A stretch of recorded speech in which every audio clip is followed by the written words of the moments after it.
नमस्कार दोस्तों, आप सभी का स्वागत है एग्जाम पूल में। दोस्तों, आज हम एमपी फॉरेस्ट गार्ड के लिए साइंस के एनसीईआरटी के 25 महत्वपूर्ण प्रश्न लेके आए हैं जो इस एग्जाम की दृष्टि से बहुत इंपॉर्टेंट हैं। दोस्तों, वीडियो पूरा देखिएगा। यदि आप हमारे चैनल पर पहली बार आए हैं तो आप हमारे चैनल सब्सक्राइब कर दीजिए, लाइक कर दीजिए, बेल आइकन को प्रेस कर दीजिए, क्योंकि हम आपके लिए इसे क्वेश्चन लाते रहेंगे। तो ठीक दोस्तों, चलते हैं टॉपिक तरफ। हम पहला प्रश्न देखिए दोस्तों, बहुत इंपॉर्टेंट है, कई बार एग्जाम में प्रश्न पूछा गया है। अश्व यदि एकाएक चलना प्रारंभ कर दे तो अश्वारोही के गिरने की आशंका का कारण है। मतलब कि अगर घोड़ा कोई है एकाएक चलना प्रारंभ कर देते हो तो जो घोड़ा पे बैठा है तो उससे गिरने का एकाएक कारण क्या है। तो इसमें 4 ऑप्शन दिया गया है, कौन सा ऑप्शन सही है। विश्राम जड़त्व के कारण जो है गिरने की आशंका का कारण है। और देखिए जो अगला प्रश्न है ये भी बहुत इंपॉर्टेंट है।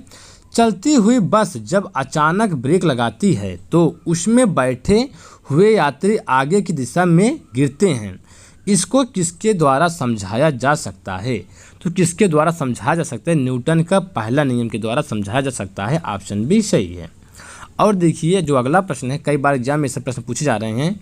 जीव विज्ञान शब्द का प्रयोग सर्वप्रथम किसने किया। तो जीव विज्ञान शब्द का प्रयोग सर्वप्रथम किसने किया था। लेमार्क तथा ट्रेवेनस ने किया था। ऑप्शन बी सही है। और देखिए जो अगला प्रश्न है, वनस्पत विज्ञान के जनक कौन है। वनस्पत विज्ञान के जनक कौन है। थियोफ्रिस्टस है। वनस्पत विज्ञान के जनक थियोफ्रिस्टस हैं। ऑप्शन डी सही है। अगला क्वेश्चन देखिए दोस्तों, जीव विज्ञान के जनक कौन है। तो जीव विज्ञान के जनक कौन है। जीव विज्ञान के जो जनक हैं अरस्तु हैं। ऑप्शन सी सही है। और देखिए जो अगला प्रश्न है, चिकित्सा शास्त्र के जनक कौन है। तो चिकित्सा शास्त्र के जनक कौन है। हिप्पोक्रेट्स हैं। चिकित्सा शास्त्र के जनक हिप्पोक्रेट्स हैं। ऑप्शन ए सही है। और देखिए जो अगला प्रश्न है, जैव विकास को सर्वप्रथम किसने समझाया। जैव विकास को सर्वप्रथम किसने समझाया था। तो जैव विकास को सर्वप्रथम किसने था। लेमार्क ने समझाया था। जैव विकास को सर्वप्रथम लेमार्क ने समझाया था। ऑप्शन डी सही है। अगला क्वेश्चन देखिए, किस वैज्ञानिक द्वारा विकास का सिद्धांत प्रस्तावित किया गया था। किस वैज्ञानिक द्वारा जो विकास का सिद्धांत है प्रस्तावित किया गया था। चार्ल्स डार्विन आइंस्टीन के द्वारा प्रस्तावित किया गया था। ऑप्शन ए सही है। दोस्तों ये सारे क्वेश्चन एनसीईआरटी के हैं। अगला प्रश्न देखिए, प्रसिद्ध विकासवादी वैज्ञानिक चार्ल्स डार्विन ने किस पुस्तक में अपने सिद्धांत का प्रतिपादन किया। मतलब कि जो प्रसिद्ध वैज्ञानिक चार्ल्स डार्विन हैं किस पुस्तक में अपने सिद्धांत का प्रतिपादन किया था। तो किस पुस्तक में किया था। द ऑरिजिन ऑफ स्पीसीज में किया था। ऑप्शन बी सही है। अगला क्वेश्चन देखिए, योग्यतम की उत्तरजीविता के सिद्धांत का प्रतिपादन किया था। तो किसने किया था। तो डार्विन ने किया था। ऑप्शन बी सही है। और देखिए जो ये क्वेश्चन कई बार एग्जाम में पूछा गया है, एक्सोबायोलॉजी किससे संबंधित है। एक्सोबायोलॉजी जो है किससे संबंधित है। बाह्य आंतरिक में जीवन से संबंधित है एक्सोबायोलॉजी। ऑप्शन ए सही है। अगला प्रश्न देखिए, जीवधारियों के वर्गीकरण के अध्ययन को कहा जाता है। तो जीवधारियों के वर्गीकरण के अध्ययन को क्या कहा जाता है। तो कौन सा ऑप्शन सही है। टेक्सोनॉमी कहा जाता है। ऑप्शन सी सही है। अगला प्रश्न, निम्नलिखित में से कौन सा एक सही सुमेलित नहीं है। मतलब 4 इसमें दिया गया है, 3 सुमेलित है, 1 सुमेलित नहीं, आपको ही बताना है। तो फूलों की खेती फ्लोरिकल्चर, ये तो सही है। फूलों की खेती क्या कहलाता है। फ्लोरिकल्चर कहलाता है। फसलों की खेती क्या कहलाता है। एग्रोनॉमी कहलाता है। और देखिए फलों की खेती जो है पोमोलॉजी कहलाता है, ये भी सही है। लेकिन जो सब्जियों की खेती होती है ये हार्टिकल्चर यहाँ पे दी है, यही गलत है। हार्टिकल्चर में जो होता है उद्यान विज्ञान की खेती होती है। यही ऑप्शन क्या यहाँ पे सुमेलित नहीं है। ऑप्शन सी सही है। अगला प्रश्न देखिए जो 12वां प्रश्न है, पक्षी विज्ञान के अंतर्गत किसका अध्ययन किया जाता है। तो पक्षी विज्ञान के जो अंतर्गत किसका अध्ययन किया जाता है। पक्षियों का अध्ययन किया जाता है। ऑप्शन ए सही है। और देखिए जो अगला प्रश्न है, डीएनए फिंगरप्रिंट का प्रयोग किसकी पहचान के लिए किया जाता है।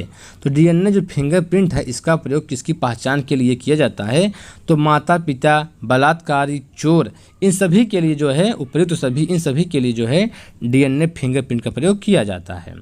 अगला प्रश्न देखिए, निम्नलिखित तत्व समूहों में से कौन सा पृथ्वी पर जीवन की उत्पत्ति के लिए उत्तरदायी था। कौन सा तत्व है जो पृथ्वी पर जीवन की उत्पत्ति के लिए उत्तरदायी था। तो यहाँ पे देखिए कार्बन है, हाइड्रोजन है, नाइट्रोजन है। ऑप्शन बी सही है।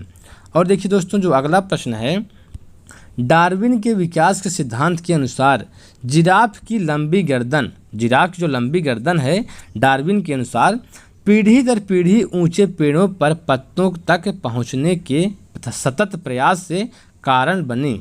मतलब कि जो डार्विन का जो जिराफ की लंबी गर्दन हुई किसके कारण हुई थी? पत्तों तक पहुंचने के सतत में लगातार जो प्रयास की उसके कारण जो है क्या हुई, उसकी गर्दन लंबी हुई। और देखिए जो अगला प्रश्न है, डार्विन फिंचेज का प्रयोग किस समूह के लिए किया जाता है? तो डार्विन जो फिंचेज है इसका प्रयोग किसके प्रयोग समूह के लिए किया जाता है? पक्षियों के लिए किया जाता है। ऑप्शन सी सही है। अगला प्रश्न देखिए दोस्तों, ह्यूगो डी व्रीज ने किस सिद्धांत का प्रतिपादन किया था? तो ह्यूगो डी व्रीज ने किस सिद्धांत का प्रतिपादन किया था?